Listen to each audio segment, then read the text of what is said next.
What's going on, everybody? Welcome into Jack Ramsays, the live show. It is a special show, and shout out Brandon Sprague for the idea. We've talked about doing it a few times, but we're actually doing it this time because, well, it's kind of a special time. Number one, the All-Star break is coming. We're going to take a little bit of a break. I am having surgery in less than 24 hours. No better time really to do this. So, ain't going to be no problem. Ain't gonna be no problem. Ain't no thing about chicken wings. It's gonna be fun. It's gonna be a good podcast. We got a lot of really good questions that we need to dive into. I have like 46 replies. Like, good Lord, you guys got questions in. My goodness. Well, it's a tanking season that's now being entangled into a non-tanking season that's being wrapped into, do you pay somebody $29 million a year, even though he's only giving you about 35 sample size games, mixed in with Damian Lillard's coming back next year. How do we build this thing back up? Yeah. I just got off the radio an hour ago with one of your cohorts at 1080, Mr. Sook. And that big asshole. And he pushed back on a couple things. Well, the ant stuff, yeah. The ant stuff especially. You know me, before we get going, I don't throw that word around loosely. I do not throw star around loosely. I do not, particularly for young guys. I have always been somebody who says, when they're talking about particularly young players, get through your rookie contract.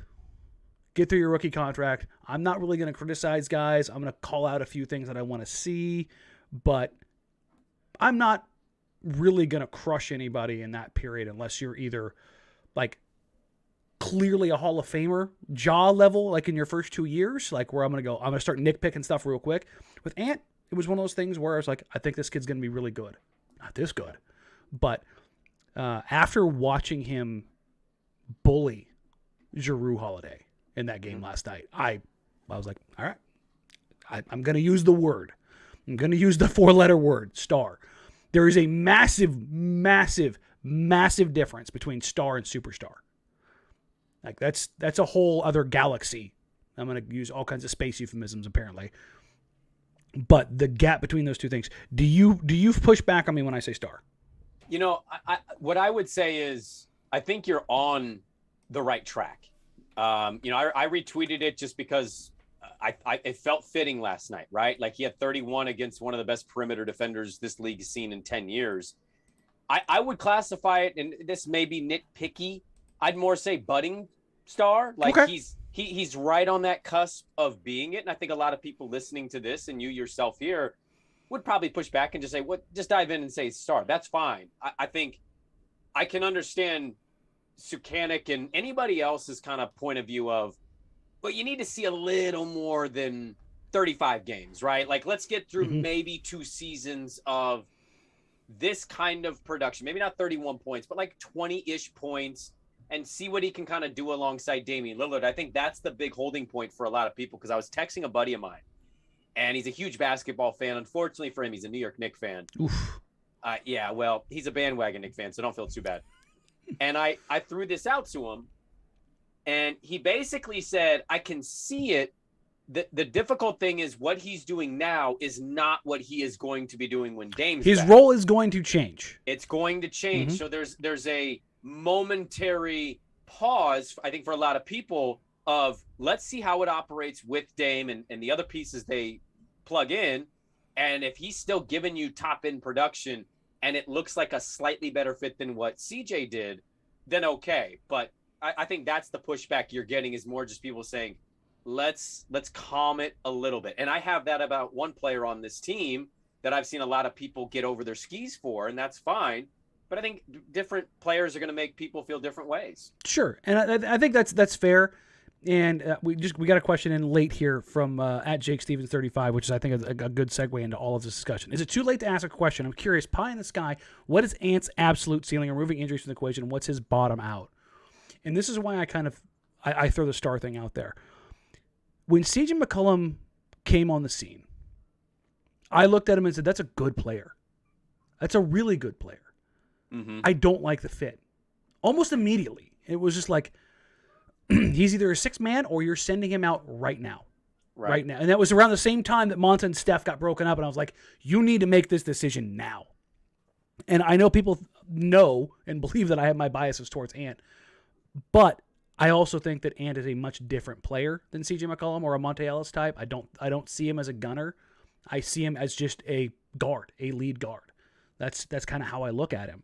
But when I look at top end, I don't want to say Dame-esque, but Dame-esque.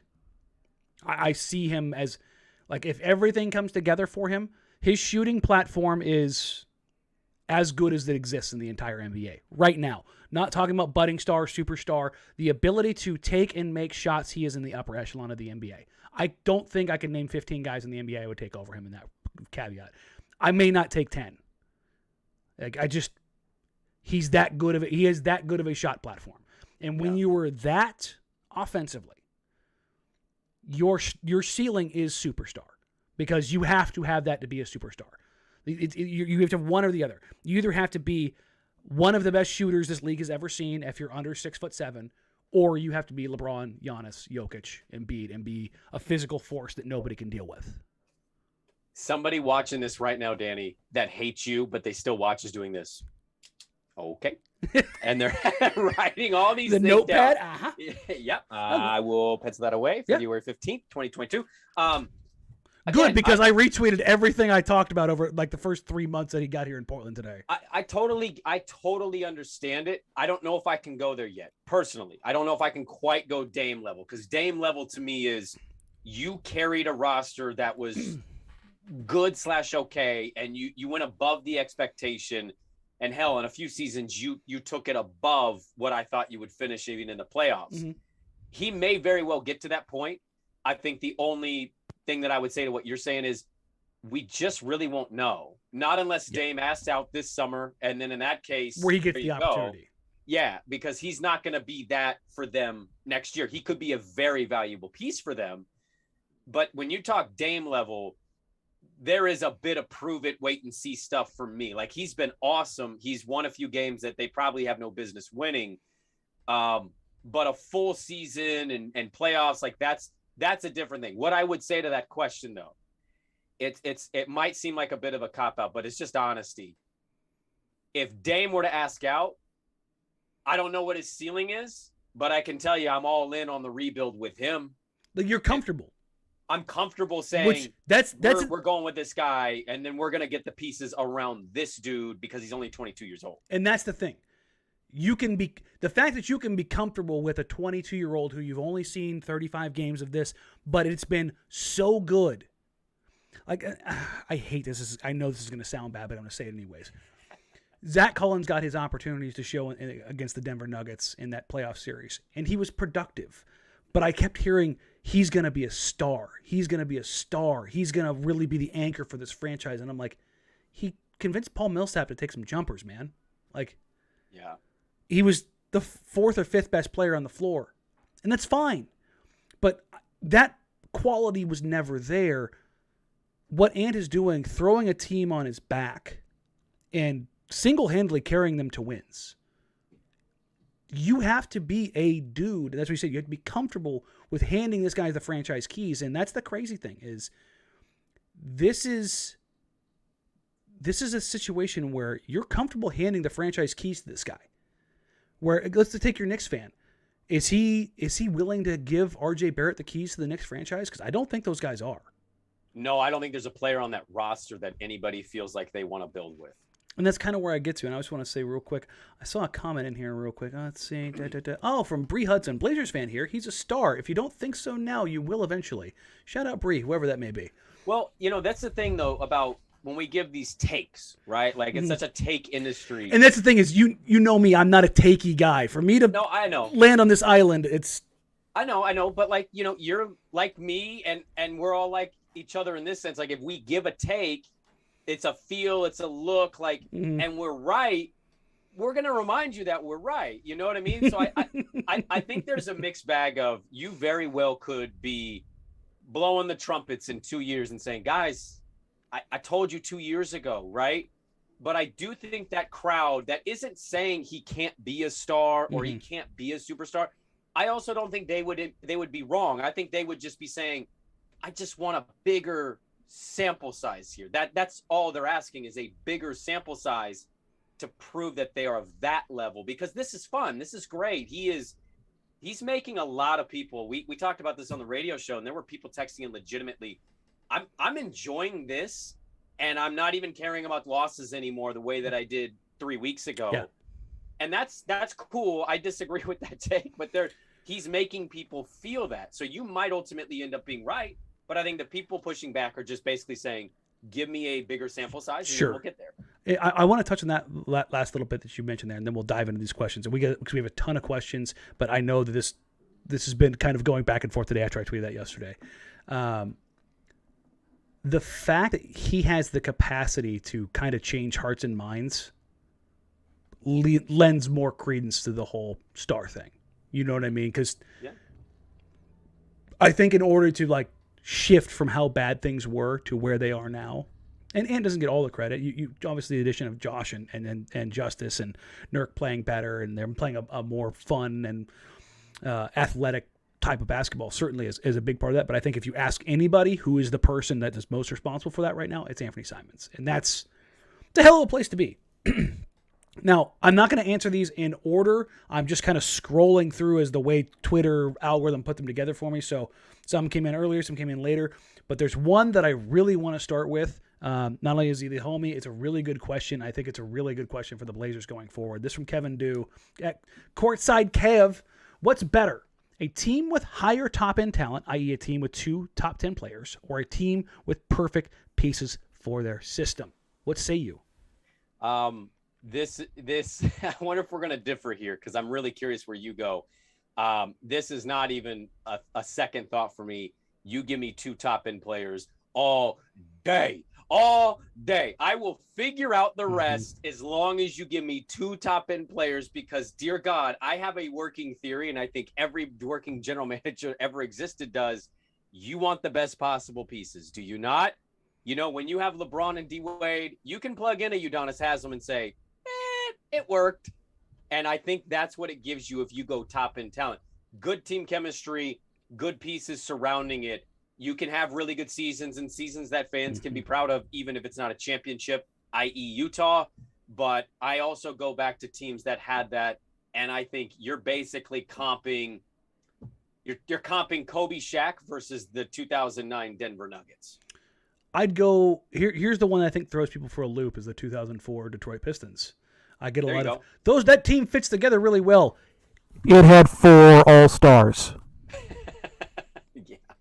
Rip Hamilton is probably one of the most underrated players this league has ever had. Ben Wallace was maybe the best defensive player in the league. Rasheed Wallace was probably one of the 5 most talented players in the league. Oh, and by the way, Chauncey was a hell of a point guard, and Tayshaun Prince just happened to be there. Yes. That team had talent. Yeah, they weren't run-of-the-mill scrubs. Like, a couple of those guys had to take a journey to get to that point. Memo Okur was coming off the bench. It was that team was so loaded with talent. And now they had prime Lindsey Hunter, baby. Lindsey Hunter. Just bonkers level of talent. Everybody's like, oh, that team just fit together really well. I'm like, Sure, it fit together really well. It also had like 5 probably top Dudes. 20 players. Yes. The other one that I run into in this whole situation is when you were talking about how you're getting fit.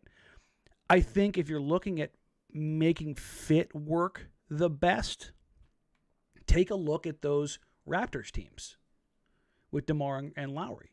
You got a lot of guys around that made a lot of sense that were really good players. And you had guys that played roles. And then the second you just added a top end, higher end talent, it was like, oh, they're that good. Yeah. They're that good. And that kind of discounts the addition of Marc Gasol and him, what he did down the stretch for them. But still, Sure. When you added that top end talent, I am always talent. If you were a young team, I think it's about showing guys and putting them in spots and putting them in roles that make sense for them, which is what I think you're seeing with Portland right now, which is why you're seeing them succeed. You're seeing an optimal version of Anthony Simons. You're seeing an optimal version of Josh Hart, of Justice Winslow. You're seeing guys put in the positions that they need to be successful. Yeah. Now, what's the cap of that ceiling? Or what's the cap of that team? Probably the Atlanta Hawks when they won 60 games but couldn't get past one player. Sure. And that's like which is a great year, by the way. Eastern Conference. That's actually probably Finals, the perfect version of this. The Joe Johnson Hawks were really good, but there wasn't a single top 15 player on those teams. No, because you had Millsap, Josh Smith, Joe Johnson, Korver. Jeff Teague, Kyle Korver. You had a ton of dudes. Those were good players. But I would dare say, was Joe ever a top 20? Yeah, no, he had a couple. Joe was a top 20 player. guys. Yeah. I would say Or top Millsap 20 was 2 fringe years. top 20 for a season or two. But they didn't have a top 10 guy. You have to. No, and Cleveland had the top 10 guy, and you get swept. That's the The difficult one thing. top 10 guy will beat out the 20 and belows. Yeah. It matters. The differentiation in talent matters, and that's one of those things where it's going to be really interesting to see where Portland goes with this, because I think I hear a lot of, well, Jerami Grant's not getting them to the NBA Finals. No, it's not. But you know what that is? That's the most talented wing this franchise has had since Scottie Pippen. Somebody, please give me another name. I literally went through iterations there real quickly. I worked backwards. I mean, Roy was 6'6", but he was a point forward. He's like more 2-3 than 3-4. Like, yeah. I'm looking more big wing. Right. Like the only player who you could slot in at the 4 spot who is more talented than Jerami Grant is LaMarcus Aldridge. That is it. That's the list until you go back to Rasheed. Well, I think because we're getting way ahead of ourselves with this stuff because there's still a season left in the building of this team. But I think to that point of Jerami Grant's not getting you to the championship. I mean, cool, but like, it's better to get better. What was the last team doing for you? Like, making the playoffs every year became almost a bit of an annoyance to me. Like, hey, made the playoffs. It's like, okay, cool, for 8 straight years. And you've lost. And then you get bumped out of the first round, or you get lucky with injuries and you advance, and then you ultimately get bumped again. I would rather them try to build with Dame, surround him with an ant, go get a Jerami Grant, see if you can get a big fish, or fill the pieces around that with big athletic type dudes. Maybe get a shooter in there, and maybe Ant pops as an all-star. You know what I mean? Like, you kind of have to hope and pray on some of this stuff. Because, yes, in an ideal world, Portland lands Jerami Grant at the deadline. They get a disgruntled Jaylen Brown traded here. You have Ant. You have Josh Hart coming back. You got Nas off the injury. Yeah, and that's a perfect world. But none of that's happened. And so I think you kind of have to view this as, well, can a different mix of guys with Dame get you to at least the same point, if not make you feel a little more hopeful that they can get past what that one group largely did, which was one and done. So want to take a second real quick, welcome everybody in. We usually be right around 20 minutes. We stop real quick and say, hey, what's up? We appreciate you coming in. Like, rate, review, subscribe. Subscribe to the channel. If you're watching here live, if you're watching the replay, whatever it is, help us grow. We are just short of 2,900, which means we are just short of 3,000, which was the goal we set out for the season, and we have shattered it with months remaining. So thank you all for that. We really appreciate you. And if you've got the opportunity to leave us a review on whatever podcast platform you listen to, please go ahead and do that. And without further ado, into the next question. Andrew John at AJ_VD, who fits into the Blazers depth chart next season, and what holes do you think Cronin has to fill? Prioritize with trades, the draft, and the MLE. There's a lot here, and this is where so many things are open-ended. And I've had people ask, hey, could you do like a whiteboard? And this is something we actually are going to do in the summer. Once I move into the studio, I've got a board set up for guys so I can do this kind of stuff. And I will literally draw out scenarios. You know, you're going to be my Bobby Marks. Absolutely. That is what I'm going to go for here. Okay, I'll be SVP. You're Bobby Marks. Listen. I'll throw on the glasses, shave the head. I will do it all. But this is the thing that I look at. You take what you can get that makes sense for you now and going forward. And that is, you are in both asset accumulation mode because you have to restock the cupboards while also trying to retain your assets. So if that means that Yusuf Nurkic has an offer out there that you don't have the opportunity to match, but you convince him to come back because it makes sense, because it's $10 to $15 million a year for 2 years, and it's a team option on the back end and whatever, well, that makes sense for you because you can't do better than him on the open market. So you might as well try to retain him and then say, hey, we will try to trade you to a place of your destination of your choosing, or if things don't work out, we can amicably part ways. You do that over and over and over again until you land in the right spot on the free agent MLE target. And then you hope that a player like Jaylen Brown shakes free. If it's not Jaylen Brown, what if Jonathan Isaac shakes free for nothing? And you get a look at his medicals and you're entirely confident that he's good to go. I'm a big Jonathan Isaac believer in his talent. I believe that when he is healthy and he is playing basketball, he can be a defensive player of the year. Yeah. That good. Yep. Does that sound like a kind of player you would want to put around Damian Lillard and Anthony Simons? I just got an erection. Yeah, so, yes. He makes $17 million a year. You can get that kind of player at that price range. Obviously, it comes with real risks, but you're in asset accumulation mode. If you can get a viable contract, again, $17, $18 million a year for Jonathan Isaac, for a guy, if you trust his medicals, that's going to play a style of basketball and give you something you don't have, then you take those opportunities as they come. I think you and I have really harped on this, and we may have harped on this now for 2 years. Everything we throw out is a hypothetical here. Like, you just threw out Jonathan Isaac, and I feel like I heard half the crowd go, like, that's a big dude who's been hurt a lot, and they haven't seen a ton to maybe feel how you feel about him. I think what we've harped on is what? This team was stagnant, and they made fringe moves that they really tried to sell us were going to be game-changing. Nick Stauskas. You have to take some swings. Tony Snell, you have to take some real swings. And you know what? If that includes a Jonathan Isaac, it includes a player of that kind of caliber, decently paid, but not crazy, and has some real good potential still untapped, and then also dealing with something. I mean, I'm not telling you to jump for joy, but like, you have to be willing to take risks in Portland, Oregon. You're not getting the cream of the crop here. They're not going to come here on their own. You have to trade for guys. You have to take risks and hope somebody pops. Yep. Honestly, it's what the Dallas Mavericks did with Kristaps Porzingis, and now they risked too much. And Mark Cuban came out afterwards and said, we're going to be in cap hell next year. That's going to be it. But after that, we're going to be free. And you're moving past that. You're going, you absorb the risk and you figure it out. And then you move on to the next, and then you move on to the next. That's how you have to do it in Portland, and that's why I wanted to beat Neil O'Shea with the bat of truth. Just, dude, take a risk. You have to take a risk. You cannot sit here and do the same thing over and over again and go, well, I hope half the NBA gets injured. Yeah. Well, I mean, I remember when it was right before he had got fired. I remember talking with somebody, and I said, imagine getting a general manager job in the National Basketball Association, being gifted one of the more loyal players the league's seen in quite some time. And your idea is, I'm going to go get Norman Powell, who's also 6'3", and pair him with my other 2 6'3" guards, and not saying, I'm going to trade a dude that I drafted, that I value as a talent and a person, because I know in the long run, it's going to give me a better look at a championship. It might give me a Paul George.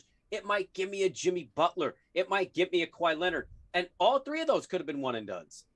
But I think what we all can agree on is here, you would take a championship in one season if it meant you kind of had to suck and restart things for 4 to 5 years. It's not easy to go through that, but it's what you do in a city like Portland to win a championship. You mentioned Porzingis. When he got traded here, I remember everybody, it was a universal, whoa, what are the Knicks doing? Mm-hmm. I would actually more so say Tim Hardaway. Like, that was, again, the misstep dead money. Yeah. They signed him. They gave him the $74 million contract. I remember I was in Bend, Oregon. I saw that on the ticker and I went, whoa, that's a lot of money for Hardaway. That's a lot of Tim Hardaway. But maybe it'll hit. And he's a fine player, but his contract's a little higher than I think the quality of players getting. But it's a risk you have to sometimes take. I want Eduardo just asked this, and I've had a couple people quietly ask me this: if the Utah Jazz get dropped in the first round, and not Donovan Mitchell, Gobert. Yes. Is that yes. Are you taking that swing? Bro, get your COVID hand and rub it in my face if it means that they may be better. At that point, I don't care anymore. You don't care about the $46 million max deal that's going to hit. He's a defensive player of the year, probably the best rim protector in the entire league, one of the four best defenders in the entire league. He's exactly what you want him to be. He's a rim runner. Also, largely not injured. He's available for you. Which is insane for a human being that size. I know. It is nuts. His availability at his size, the only other big I can think of in recent memory that is way up there in the size length category that has been this healthy is Shaq. That's the list. Sure. But yes, I am willing to do that because I also still believe that if it didn't work out, Dame's like, okay, we flamed it. You're not working here the way that, you and Donovan kind of flamed out. If it got to that point, I still that's think a risk you're willing to take. It would be a movable asset still, in my opinion, because a team out there would say, well, he's 2 years left. We can work with this. He's a defensive player of the year. And realistically, you're giving yourself a different look, and you're playing in a manner that I think makes sense. Yep. Because it was like, Nurk doesn't really get up and down the floor. Gobert doesn't really get up and down the floor. Gobert is a vertical presence where you literally just need to throw the ball anywhere near the rim on a short roll. Have you guys watched a game against the Utah Jazz in the last 5 years? Portland's been terrified of Rudy Gobert short rolls. Yep. Just bloop, bloop, bloop, just throwing lobs and just watching him yam on everybody season after season after season. It's just, Gabe Lauderdale says Shaq was glass. I need to just go back and take a look at the first 14 years of Shaquille O'Neal's career and look how many games he missed. 7'1", 330 pounds, and damn near never missed a game. Still one of the most insane things. That to me is one of the most insane things about the NBA that I've ever seen, is somebody that big playing game. Just him in general is one of the more crazy things we've ever seen. Luke Jacket, at Luke Jacket, is there a scenario in which the basketball gods reward us for trying hard and not tanking our ping pong balls magically pop out against all odds? Well, in fact, we have records of this happening. The Blazers did not have great lottery odds in 2007. Nope. Let me pull that up. I think they had bottom 4 odds to get a number 1 pick in that draft. Lottery odds. If I'm not mistaken, because I remember that was 5.3%. 5. Put them at that slot at that point. They in the pre-lottery position, they were 7th. And again, keep in mind, so they were. The reason why the number that I keep saying is like 6 or 7, and not 4 or 5 as far as records. Back then, you had a 5% chance. Right now, let's go to Tankathon real quick so I can refresh my numbers. 6th has a 37% chance of a top 4 pick. 7th has a 32% chance.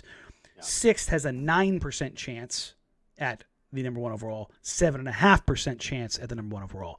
That doesn't sound like a lot, but that is a massive, massive, massive increase. And when they flatten them out. The basketball god thing, I get it. It's a karma-centric thing. I understand it. I don't know if it's about rewarding a team who's not trying to lose games or just playing, and if they lose, they lose. And if they ultimately still don't make the play-in, they're fine. But I would say you're still flirting with danger right now. You are in the play-in. I know the Pelicans are playing the Grizzlies right now as we speak, but you are right now in the play-in. That is a nightmare scenario because Ant has the ability in a 1-game playoff situation to go berserk, and all of a sudden you're like, holy crap. They beat the 9 seed, and now they take on the insert 7 and or 8, and at that point you don't know. So I don't know if basketball gods would reward you, but I saw Greg Popovich had an interesting quote on this because the Spurs are, I think, 2 or 3 games worse than Portland right now. Greg Popovich said, and it's one of the only compliments I've ever heard him say about non-basketball people, like people not in the NBA. He said, fans are logical. Fans look at the draft, they look at your team, and they say, well, you're not very good. Tank. Go tank. Go get a good draft pick. That's a logical move. He says, but I'm a coach. I can't walk into a locker room and say, guys, we need to lose tonight. Like, you can't sell your players on that, or otherwise they'll start to sour on you as a coach. Like, you have lost your sports morals to a certain extent. If they are going to tank, it's going to come from higher than Chauncey, because Chauncey's not putting that message in the locker room. No, and those guys want to win, 100%. That's why we always say organizations tank, not players and coaches, and that's something I firmly believe in. There's another question in here along the same lines as far as this is actually another one from Luke Jack. I'm going to combine these two together. This from Luke Jack and this from Ad Hecubus. Luke's question is, if the Blazers miss the playoffs, does their pick to the Bulls convey, thus allowing them to trade future firsts instead of a first from this year for such as players, I don't know, like Jerami Grant? Yes, that's basically the gist of it. That can open things up. The flip side of this is, if Portland loses the New Orleans pick, would they use their own pick to get Grant, assuming the pick isn't in the top 5? That's the magical question. Oh. And that's why there's so much up in the air with where the Blazers are going to be this summer. Again, for those that didn't catch it in the post-game show, I think it was after the Knicks game, I talked about this a little bit. Little bit of discussion back and forth to confirm kind of what happened with Detroit and why that didn't go down. Detroit wants more certainty on the pick. That the New Orleans pick, if it conveys, is going to be good enough, which is why that's James Edwards from The Athletic basically reported they're going to revisit this summer. Right. That's going to happen. The Pistons did not want the Pelicans to look good, get hot, and have that pick not convey, and then be like, well, we just gave away Jerami Grant for a pick that's not going to be great. Mm-hmm. That kind of sucks. So I think that's ultimately where that falls. But if the Blazers only get that pick, their own pick, and the New Orleans pick doesn't convey, would they use that for Jerami Grant? If it was outside the top 5, I think they would very strongly consider it.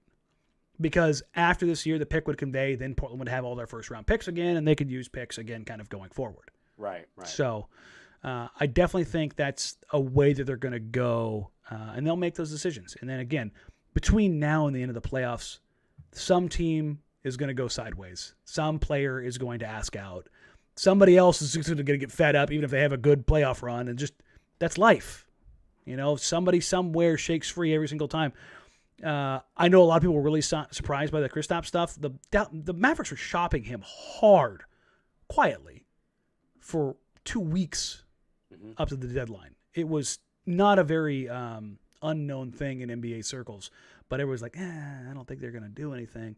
But all of a sudden, boom, they got what they wanted. They got money. They broke a $36 million contract into like an $18 million contract and a $17 million contract, whatever it ended up being. But that's kind of how, again, asset management. I know this is starting to sound like a brokerage firm, and I know how stupid like all of this stuff sounds. I get it. I do. It's very hard to put faith in this organization after the 6 months of this summer into the season, the firings, the dismissals, the investigation, all the stupid shit. I get it. Listen, I get it.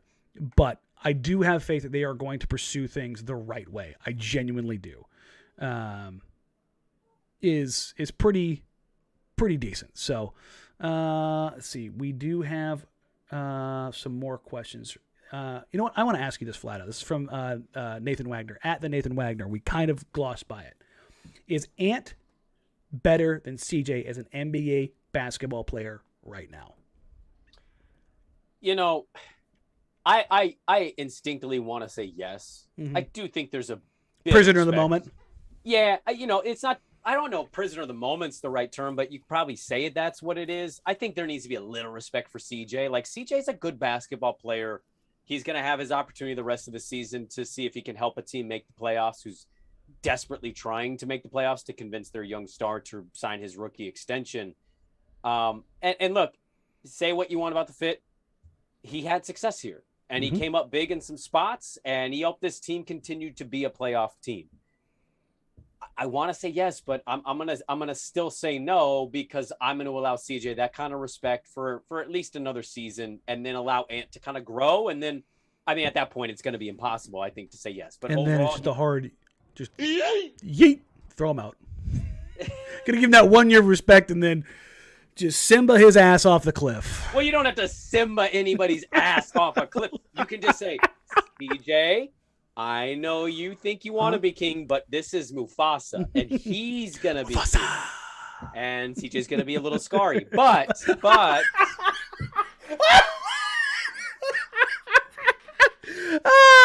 that is about as good analogy as we come across. I'll be honest. That's perfect. I mean, I was trying to be nice. You're sitting here throwing people off a cliff. I'm like, we don't need to do that. We can just say, like one guy's in line, but he wants it. The other guy actually gets it. I do think, Danny, I want to add quick. So it was interesting to me. I want to bring back something that I heard from radio listeners today. It was interesting reading our text line. Like, there were people legitimately saying, if we get a top 5, top 3 pick, and I think we got tweeted a couple times from some people, so it may have been the same person texting, but there's a tiny bit of sliver of people that I think this is building to the point where if they get that draft pick, there's going to be real people going, should we move in the youth direction? Oh, Trey Dame. Yeah. Well, yeah, not that I want to. Yeah, no. That I think people want that to, sentiment is there because I think you're seeing again some of that star stuff with Ant, and that's where I think some of this comes from. And then as it pertains to CJ, I'm going to be a bit of a coward here, and I don't know if Ant's necessarily better right now, but I will say more talented. Ant is more talented than CJ. He can already do more than CJ can. Okay. Like as a playmaker, I trust in him and believe in him more than I do CJ. Yeah. I look at his ability to, number one, get in the paint, something CJ McCollum has been unwilling to do his entire career. And as much as people want him to do more, and I want him to do more, he already does significantly more than CJ. He's a better three-point shooter. He's a more consistent free throw shooter. Yeah. Like, what is it the thing that, like, do you say CJ has a tighter handle? Because I just watched Ant create off the bounce without showing his back to Drew Holiday the entire game. Mm-hmm. Like, he's going to tighten those things up. Like, the one thing you could say about CJ that he has is something I think Ant is going to end up surpassing him. I feel like Ant is a little multi-dimensional, whereas CJ's kind of one. It's like CJ will get you a bucket, and then anything else, it's kind of like... It might happen, where with Ant, you're like, that's probably going to happen. Right. And everybody's in the comments right now reporting the Philadelphia score. Yeah, I've got that up, 93-54. Oh. They are getting absolutely the Harden vibes. Yikes. I hate that I have to root against Joel Embiid. I know, it does suck, right? It absolutely blows because I love watching the dude play, and I think he is great for the league from just a character standpoint. And also Danny Green, which nobody wants to do that. Danny Green's wonderful. Danny Green is like, I like Danny Green, but like I don't really care because he's got 4 championships. The dude's had a great career. If he doesn't make it, I'm okay with that. I want Joel to get a ring. I just don't want it. Did you read that Fisher story? Yeah. Yeah, I don't want the other guy to get a ring. Yeah, I mean, we've talked about this stuff. Like, I know. It's what goes on behind the scenes is he went to Vegas when his team flew to Denver. Like, not the first time. Oh, I know it's not the first time, but it's just like, oh my Lord, what kind of teammate are you? He's George Costanza. Fire! He's pushing everybody, old ladies, kids. He is saving himself. Titanic guy sneaking in the boat. Oh yeah, yes. 100%. Yes. PDX James at James Huntley 27. At what price, if any, do you not retain Ant? If he gets $30 million a year offered, do we match it or let him leave? I'd like to keep him at all costs, but I understand there are financial implications. It ain't going that high. I don't believe it's going that high, but if it did, I'd still probably retain him. Well, yeah, yes. So again, like the math part of this, the financial part of this, which some people love, other people just don't care about. Long story short, if the years make sense, if you load it a certain way with the way the new TV deal is going, if a $20 million deal right now or a $30 million deal right now is going to look a lot more favorable in 3-4 years. It just is. There was a couple deals. I'm trying to think. There before the last TV deal hit, there was somebody who was on like a $9 million deal or $11 million deal, where in reality they should have been on like a $27 million deal. And it was like one of the most valuable deals in the league. It's killing me because I used to talk about him all the time. Scottie Pippen. Yeah, back in '99. Yeah. I was thinking his junior year at Arkansas State. That NAIA tape. Ooh. I'll never forget when he was a ball boy. Used to watch him at halftime shooting. I said, that kid's got something. Another Ant question, which I think is kind of the theme of this right now. Yeah. This is from Peter at Show Me Your Blazer. I don't think I can do Chad's justice here, so I'll let that one go. The Bucks game was a joy to watch, and I love Ant as a floor general. But I'm not sure I understand how to add Dame to the mix and what Ant's role will change to. We kind of danced around this in an earlier fashion.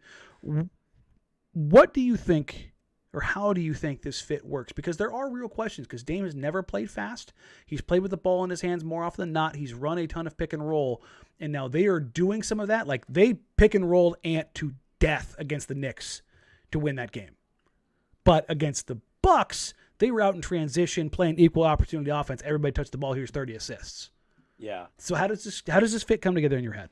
To me, it's pretty simple. I don't think Dame's suddenly going to run. I don't think Dame's going to turn 32 and go, guys, I'm ready to get it going. Like, I'm ready to run up and down this court. It's when you stagger. You're staggering Dame and you're playing Ant with some of the role guys, or maybe a combination of bench and starter. You allow him to go do what he wants to do and what he has been good at so far. And I think when Dame plays, it's going to kind of go back to a bit of what it was when Dame traditionally was healthy and playing. Ant is just going to have to be more active. That was always kind of my thing with him. It wasn't so much passing. It was more like when Dame and CJ played, CJ get the ball, Dame standing. Dame has the ball, CJ standing. Mm-hmm. I think Ant, he loves to move so much that's where he could really fit in well, I think, with Dame is I don't think he would stand and watch. He strikes me as kind of always moving. He's looking for an open area. He's, able to flash cut, give you a quick little toss to a Nurk or whoever. Mm-hmm. Like, I think he fits in that way. And then when you sit Dame, you allow Ant to go run. I think the other part of this is you can actually run Anthony Simons on cuts to the rim, where with CJ McCollum, you couldn't really, because he's not a great finisher and wasn't really willing to go in the paint. Mm-hmm. The Blazers have run a ton of split cut action recently. Mike Richmond hit on his podcast the other day. I've talked about that, how much they've run that split cut action and how much they're running out of the dunker spot. They've actually posted up Anthony Simons as kind of a decoy action, then flashed to the weak side to get him other looks. There's a ton of different things I think can happen here. One, Damian Lillard was not always this ball dominant. There was a time when LaMarcus Aldridge was the alpha on the team. So yep. Damian Lillard has showed he can play another brand of basketball. But I think he's going to come back, and he's seen how this works. And I think he's going to be receptive of this. I think he's going to be willing to work off ball more. Not a ton more. You can't take it. You can't change a tiger stripes. You can't. For all of this, well, just do this. No. He has become a Hall of Famer doing this. Look at Russell Westbrook. When you've been this successful at something, you were not going to change. Hard to change, man. Carmelo Anthony is another example. It took reality knocking those dudes in the face. Derrick Rose is the last guy I saw really figure it out. Yeah. Before it was too late. That's the rarity. It doesn't happen. Grant Hill before him, and those were injuries. Dame's, I don't think the ab thing is going to continue to bother him in the sense that it has in the last few years, where I look at this and go, I think he'll figure it out. Doesn't mean I expect him to be like Steph Curry running off screens all damn game. Right. But do I expect him to do that in certain iterations? Yeah, I do. Mm-hmm. Do I also expect him to just be a decoy in the corner sometimes because Anthony Simons is that dude? Yeah. Yep. So I think it will fit, and they can kind of figure that out. The offensive end, I'm not worried about. It's the defensive end more than anything. Yes. Does the surgery allow Dame to not have to chill on defense to conserve his energy?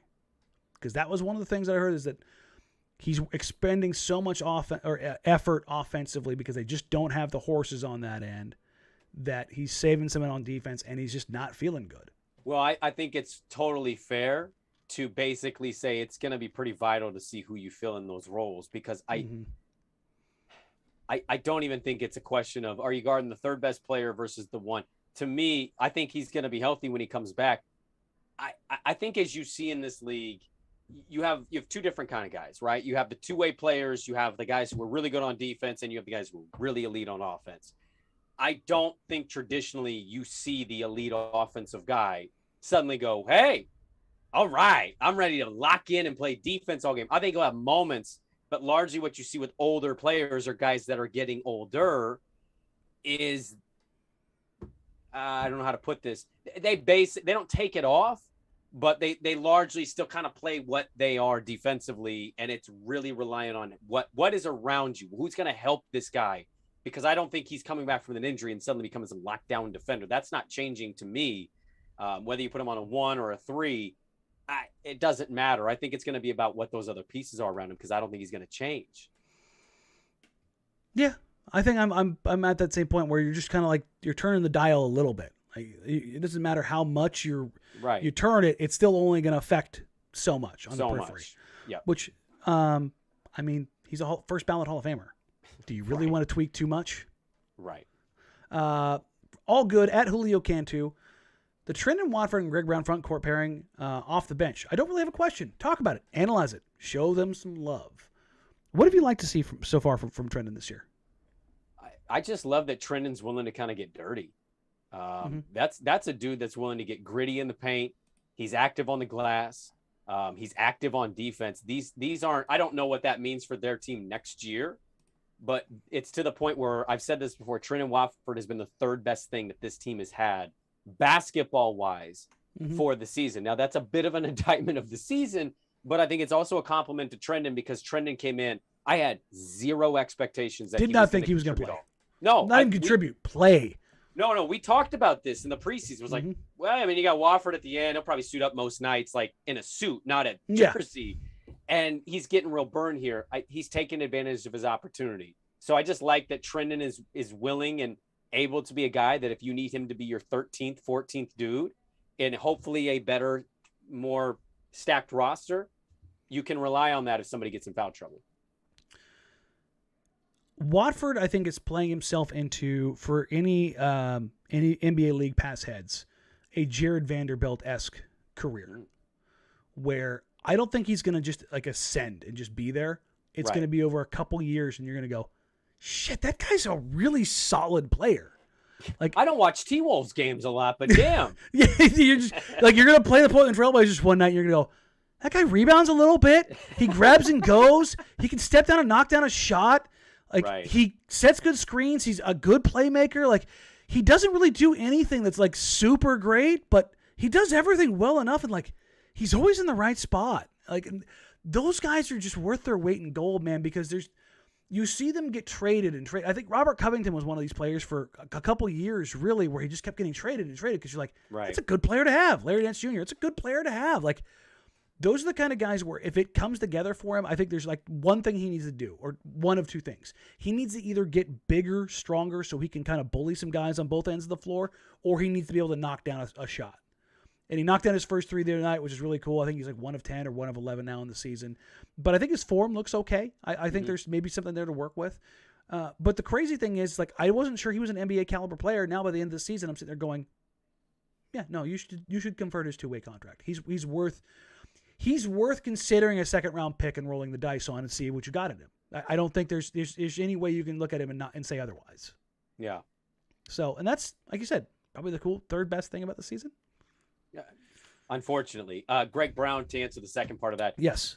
Greg Brown's been fun. Whee! That's about all I'm going to add, because it's still a bit hard for me to really project what he'll be. There's no idea what he is or what he can be. I will tell you this: he is 6'9", in the 0.1% of athletes in the NBA, and he wants to bang on everybody's heads. Well, also he's had a few games where his stroke hasn't looked awful. And talking to him, going way back when we talked to him, by the way, did the interview shirtless. That was gangster. When we talked to him, there's an element of him that I think he's very humble.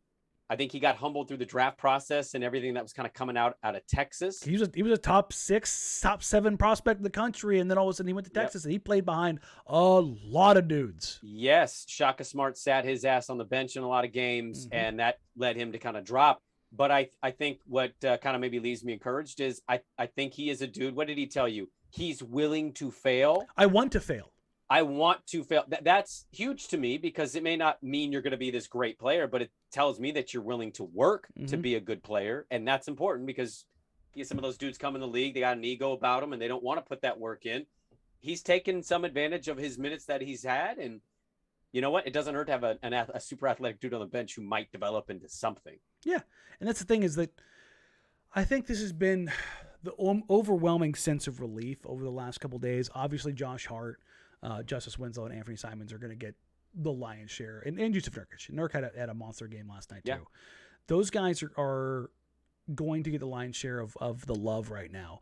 But I think Watford and Brown have been instrumental in bringing part of the good vibes back because of their brands of basketball.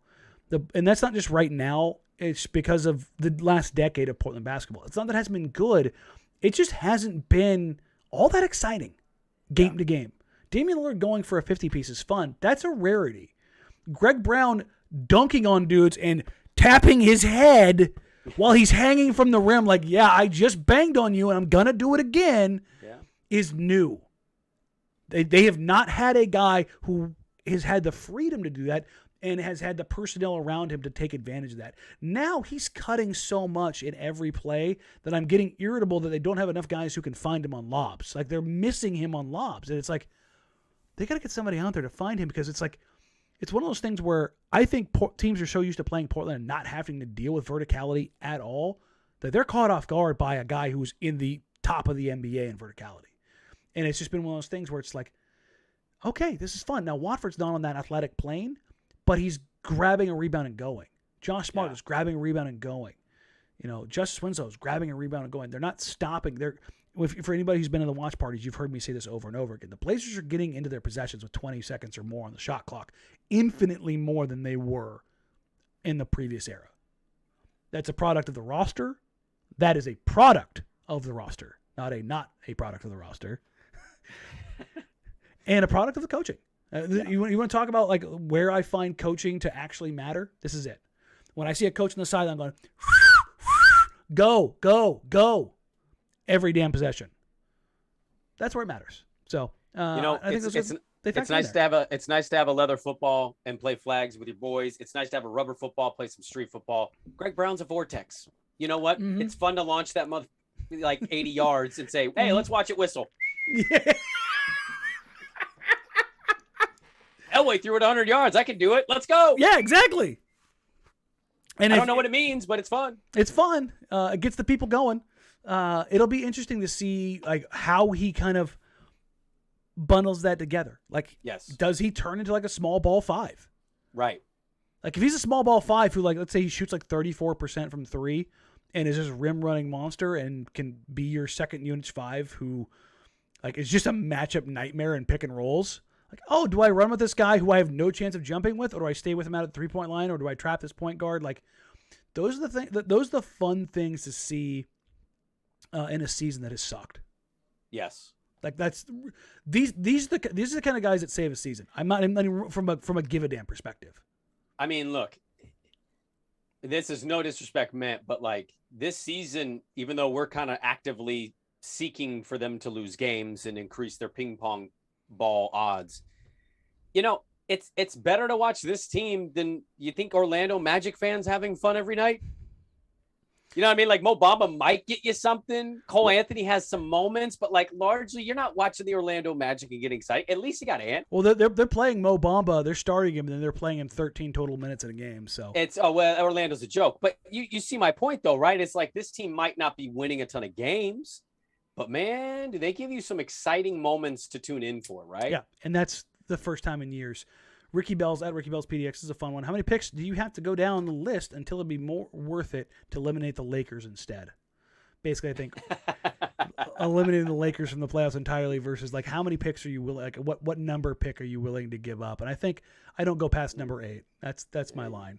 Sure, that's fine. I do think it'd totally be worth it because you get to actively recruit LeBron by sending him a message that, hey, you can play against this team. I will say this.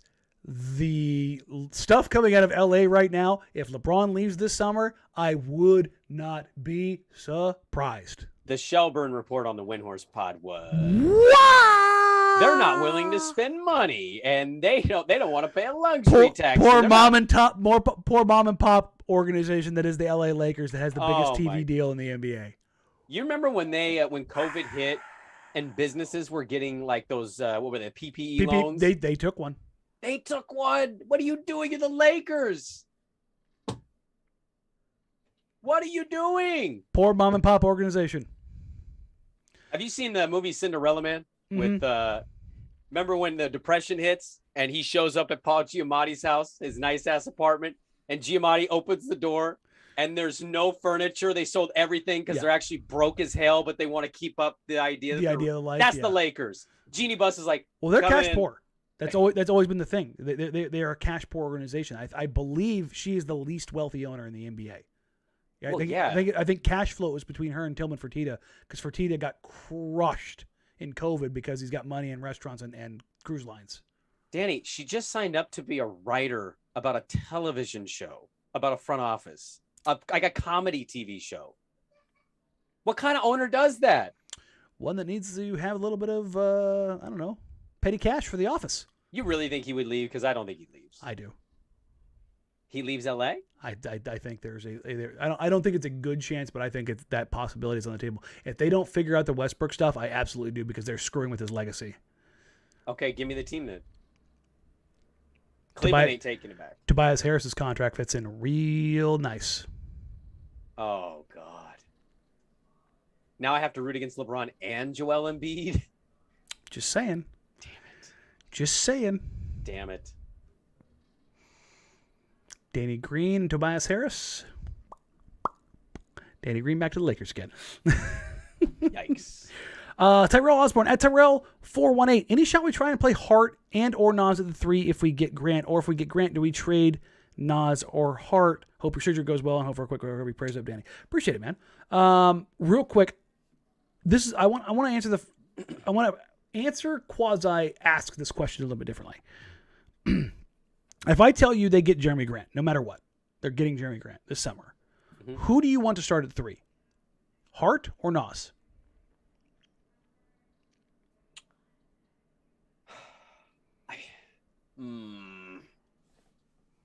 I think I want him to start Hart. Do you? Well, I mean, a lot of this has to do with what Nas does in recovery, right? It has a lot to do with what Nas can do in the summer. Without knowing what that result is, I think I lean a little Hart of more of a known for me. Because, look, bringing Nas off the bench makes me very happy. Mm-hmm. Okay, I can get there. Are you Nas? I think I'm Nas, and this is why. I think it takes more creation burden off of him. That's fair. Whereas Hart, I think, has more natural playmaking instincts. And I think here's the thing. You can go either way. Okay. And this is what I'd be interested to see what the Trailblazers do.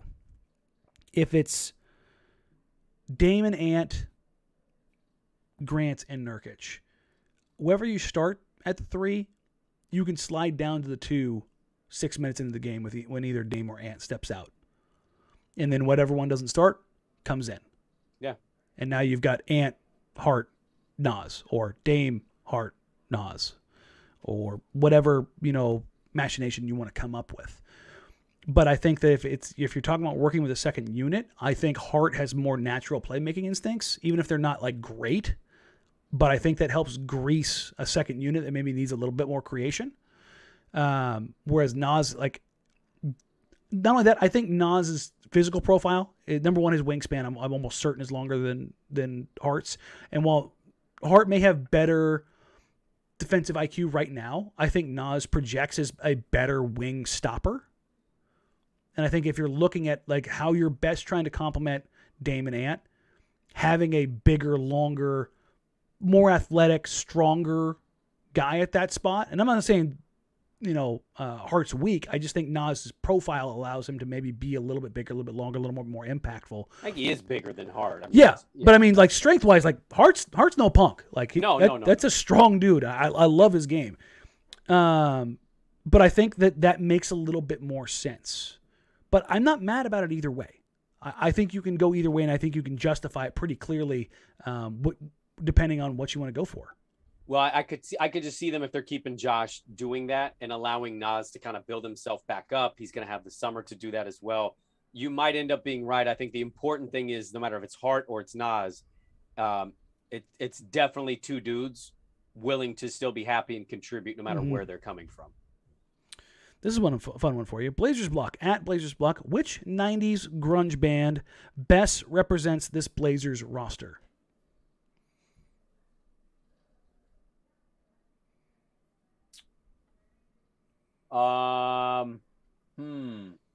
Without knowing more than one grunge band. How dare you? How dare you?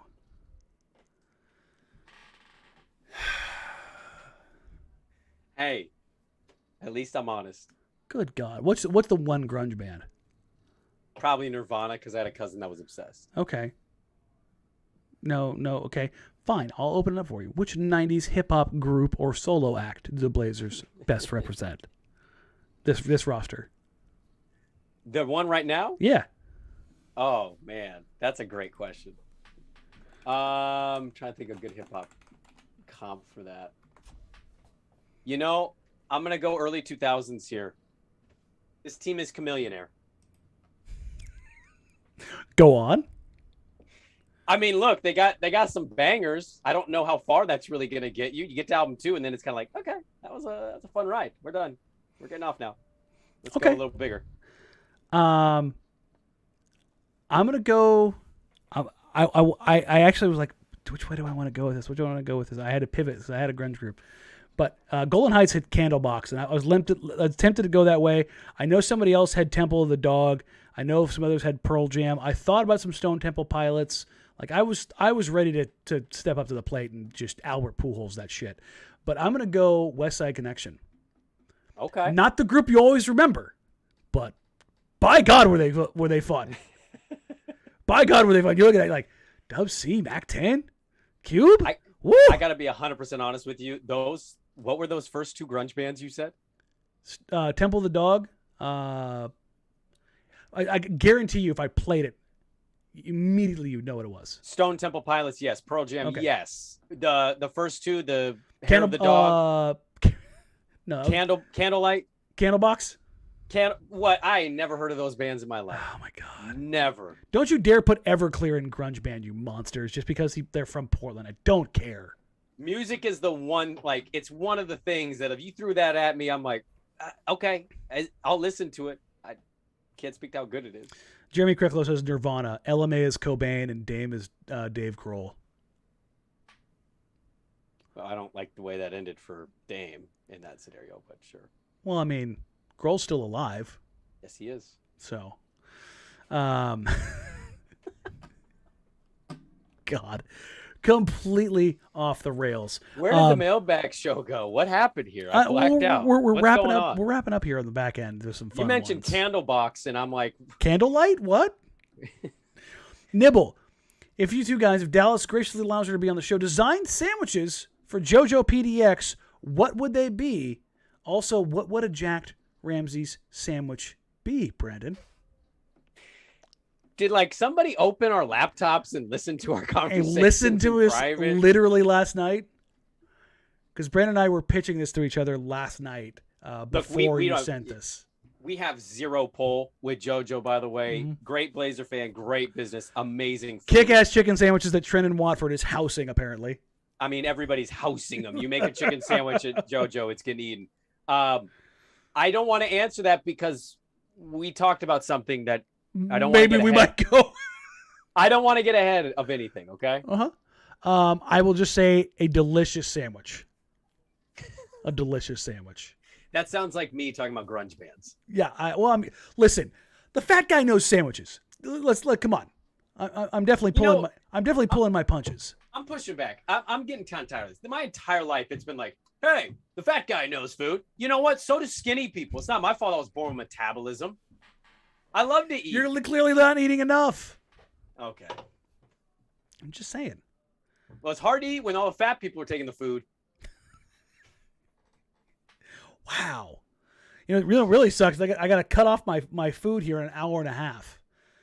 Bro, somebody, Nibble just asked us what sandwich, and you said, fat people love sandwiches. You might as well have let me answer that music question. Like, they remind me of music.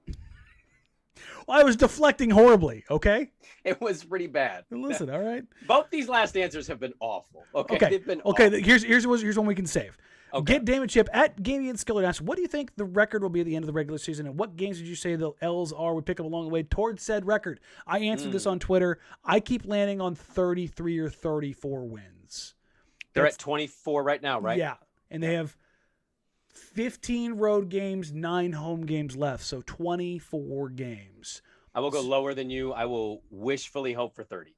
That's the number I hope. Legitimately, I hope 29-30. Give me a second. Just stall time for a second. Do you want to play? Do you want to play schedule game? I've got it right here. No. I'm not going to play the schedule game. I'm Okay. going to stick with it without knowing the entire schedule. By the way, one of our listeners, Ben, sent the Tankathon in. He ran the Tankathon. Portland ended up getting it. The number 1 pick. You love to see it. You do love to see it. There's no doubt. I'm trying to see last year. I want to see where 30 wins would have slotted you just in general for the draft odds. So 30 wins would have put you right at the 8th worst record in the NBA. Which is kind of where I keep profiling them, is around 7 or 8. And here's what's going to matter. Down the stretch, because they play so many of the other bad teams, getting those teams wins. Well, you also played, 10 less games last year. I forgot about that. Mm-hmm.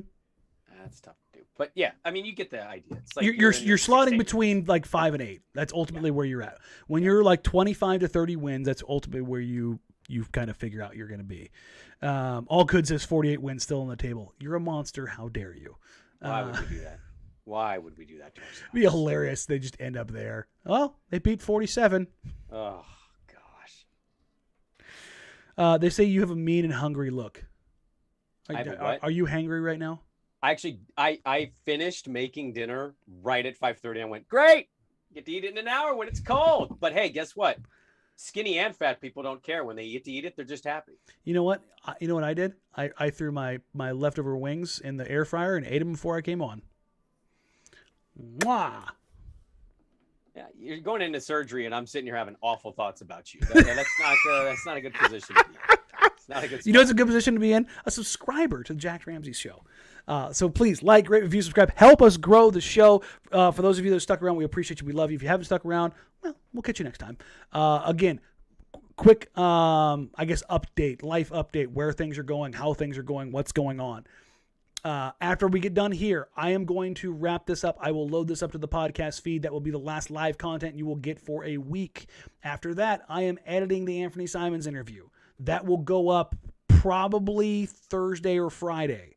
So that'll be it. And then I am out for the week. That will be probably the last you see from me for a week.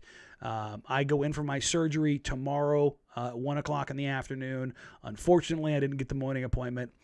Dice came up snake eyes. Yeah. So, again, help us grow the community. Like, rate, review, subscribe. Click the subscribe if you're watching it live. If you're watching the replay, whatever it is, we are just short of 3,000 on our way to 4,000 by the end of the year. We appreciate you. We love you. Thank you all for all the support. I really appreciate it. Derek asks, Andrew asks, is Senor Sprague running the watch parties? Yes, Brandon will have the watch party tomorrow night against Memphis. I am efforting a guest. We may have a post-game show. I'll let you know. Okay. I'm on that. It's a tentative one right now. Okay. So perhaps, and then Eduardo's asking about the Batum jersey. We're just short of 200 right now. I may just say screw it and run it anyways, just because I want to just kind of say, hey, here you go. Get it done before the surgery. Yeah. So I'll see what I can do. But like I said, I will have the Anthony Simons interview edited and ready to go here probably later tonight, and that'll be ready to go. And then we'll be all squared away. Again, thank you all so much. It's been such a wild ride. Enjoy the break. Step away from basketball for a little bit. We're going to get a whole, I think it's like 8 days off, I think is what it is, the 16th to the 24th between games, so 7 days. Can we send you flowers or discount Valentine's treats for the surgery? No, I'm good. I appreciate it. My wife is taking great care of me. My family will take great care of me. Hopefully I can keep the puppy from jumping on my hip. I actually have this really cool machine that hooks up to my hip, like literally hooks up to my hip that pumps drugs into me and cools my hip. It is rad. I picked that up on the way home. They actually like surgically attach a pain pump that has an ice pack on it too. It's kind of crazy. Hey, being half robot's not bad. Listen, man, I'm on my way there, and the knee replacement's coming up soon. So, I'm really excited about it. I thank you again for everybody for all the best wishes and everything. I'm genuinely excited about this. Brandon knows how much I've been looking forward to this, and I need this. I need this in my life because my quality of life sucks I'll be honest. I think we talked about this in October. May have been earlier than that. And I was just sitting here like, man, I hope he gets that surgery. So I'm happy for you.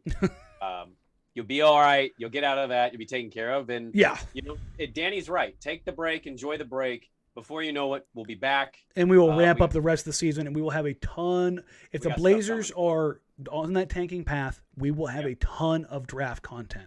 Yes. We will have, and that's one of the things we will start doing with the live shows in the summertime if we keep them going, is like reviewing, like all for members, because I can't just throw a game on YouTube and just play it. But for members, what I can do is make it private and let it so you guys can come in, and we will watch Jabari Smith game tape. We will watch Chet Holmgren game tape. I just watched AJ Griffin and Paolo Banchero play. We will sit there. We will watch that stuff. And on a completely unrelated note, well, I guess kind of related note, did you see what's coming here in November? Yeah, that Phil Knight Invitational. Did you not see the last one? Oh, I did, but like how many teams they have coming this time? Unbelievable. They have less teams coming this time than they had last time. But between both tournaments? Well, they didn't have a women's tournament last time. That's they only had Well, you had the women, then it's insane. But it's also there's 2 men's tournaments and 2 women's tournaments at the Child Center, and the 2 venues. This is crazy, man. It's gonna be a lot of fun. I know it's completely off track and I'm derailing it, but it is a good nuts. time. I went to the last one. I went to a lot of those games. I saw Mo Bamba. I was sitting courtside watching Mo Bamba at Texas play Grayson Allen. Mm-hmm. Like I saw UNC playing in the Memorial Coliseum. Like Villanova is coming, and I'm 100% going to that game. Well, I'm going to tell you. Here's the other thing, real quick. I'm not the biggest college basketball guy anymore. I think the sports kind of got killed by the one and done. Sure. But when you're around these teams, like UNC fans travel, Duke fans travel, Michigan like State fans travel, Michigan State. You see them all over the city rocking their team gear. It's a hell of an atmosphere. It's going to be a lot of fun. Yeah, it's going to be really cool. So for those of you looking forward to it, just go ahead and Google it. You'll pop it up, or it's in my Twitter feed. I just remembered that randomly, and I was like, oh, hey, that'll be fun. Josh Thompson became a member. Appreciate you, man. Hey, there we go. Like I said, we'll have the watch party up tomorrow night. No matter what, I'll make sure the links are all ready to go. I'll get it to Brandon. We'll be all squared away. And maybe we'll have a guest or two pop in there and say hi. Other than that, again, thank you. Like, rate, review, subscribe. Help us grow the show. At Jack Ramsays, at Danny Marang, at Brandon Sprague. Thank you all so very much. We appreciate you. We love you. Thank you. We will catch you in a little more than a week. Take care. Talk soon. And